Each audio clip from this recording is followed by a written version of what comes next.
Hello viewers, and welcome to the Kent History Channel. My name is George Chittenden.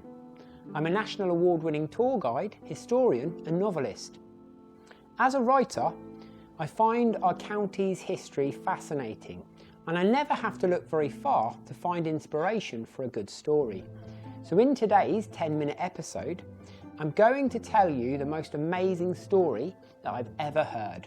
It's a story that I found in a very old history book that went out of print a long time ago. And in its day, this story had its 5 minutes of fame. This story begins many years ago, in the year 1723, in the town of Deal on the Kent coast. In those days, Deal was a very lively and dangerous place. Anchored just off the coast in the Downs anchorage were countless ships, many merchant ships belonging to the East India Trading Company.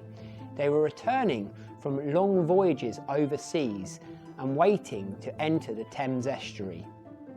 Many sailors would drink in the many taverns that littered the streets of Deal. In those days, the docks at Dover hadn't been built, and most people crossing the English Channel would depart from the town of Deal. As a result, the town of Deal was a hive of activity and had an abundance of inns, where weary travellers could drink away before resting their heads. The main character in this story is a young man. He was serving an apprenticeship to a master sailmaker in London and had been given leave to visit his mother to spend the Christmas holidays. His mother lived on the outskirts of Deal in Kent.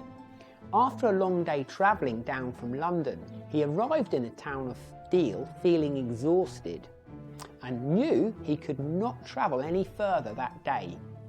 So he sought out the landlady of a local inn who was acquainted with his mother for a night's lodging. The inn was the long since demolished Hoop and Griffin, which stood in Beach Street. The landlady's house was full and every bed occupied. But if the young man was happy to share a room with her uncle, who had recently come ashore, being the boatswain of an Indiaman, a bed could be found. The young man was happy with the offer, and he spent the evening drinking with the landlady's uncle before both of them retired to bed. In the middle of the night, the young man awoke feeling unwell and decided to venture outside to get some fresh air. Climbing out of bed, he approached the bedroom door and struggled to open it. At this stage, the landlady's uncle woke up. He explained to the young man that he would need to use a knife to open the latch of the door, and he pulled a knife from his pocket, handing it to the young man. Taking the knife, the young man placed it in his pocket and approached the door once again, before pulling it out and opening the latch as directed. After strolling along the beach for half an hour, he returned to the inn and was surprised to find the landlady's uncle was nowhere to be seen. The young man tried to rest once more, but sleep wouldn't find him, and in the end he decided to rise and walk the remainder of the journey to see his family and friends. He arrived at his family home at around 7 o'clock in the morning. Later that morning, the landlady went up to the room to check on her uncle, and much to her surprise, she found the room was empty. On top of that, she noticed a considerable amount of blood soaking on the bed.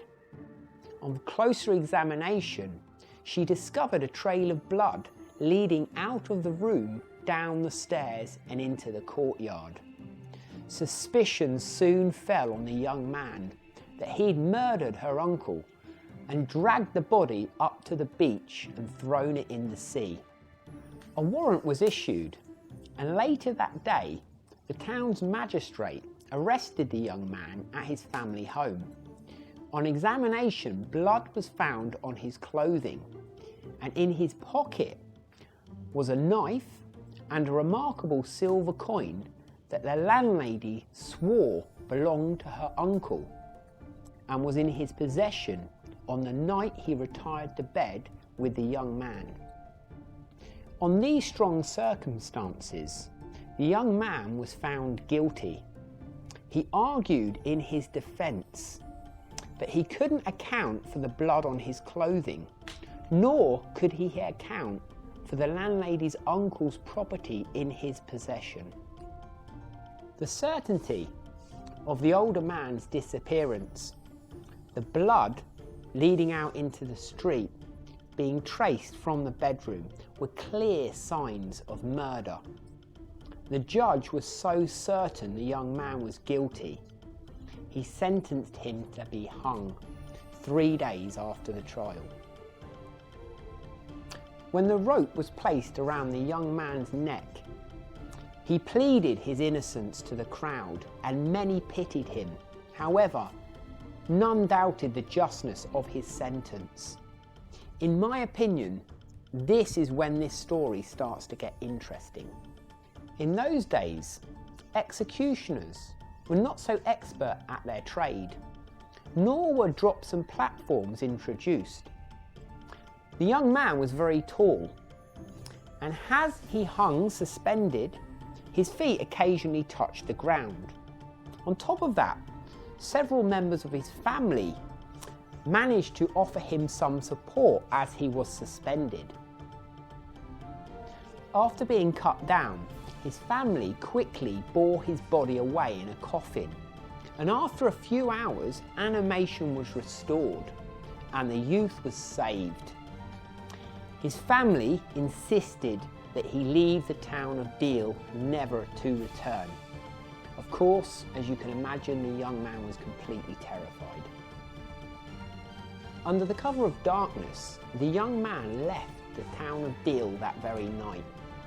He travelled down to Portsmouth, where he enlisted in the Navy, entering the service of a man of war destined to sail to a faraway part of the world.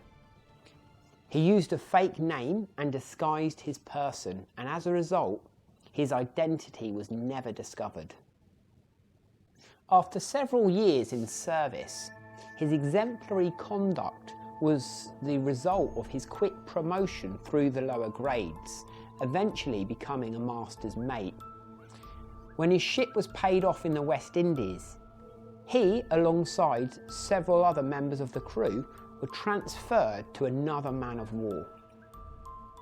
Climbing aboard her deck, he froze on the spot, completely overcome by feelings of astonishment and then delight, because the first man he'd come across was the landlady's uncle, the same man he'd been tried, condemned and executed for murdering several years earlier.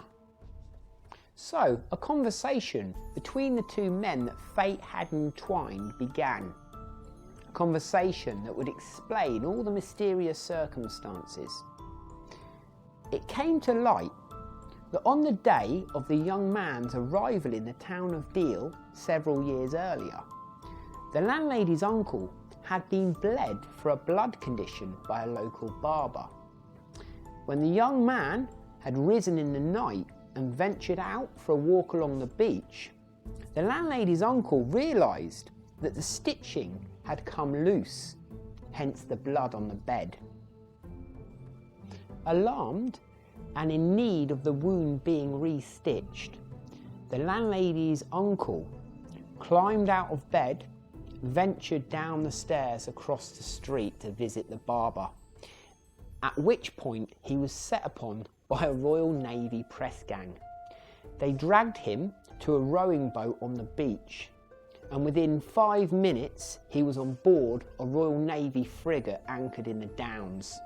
The next morning, that Navy frigate raised anchor and sailed to the West Indies, and the landlady's uncle never wrote to his niece to explain the circumstances.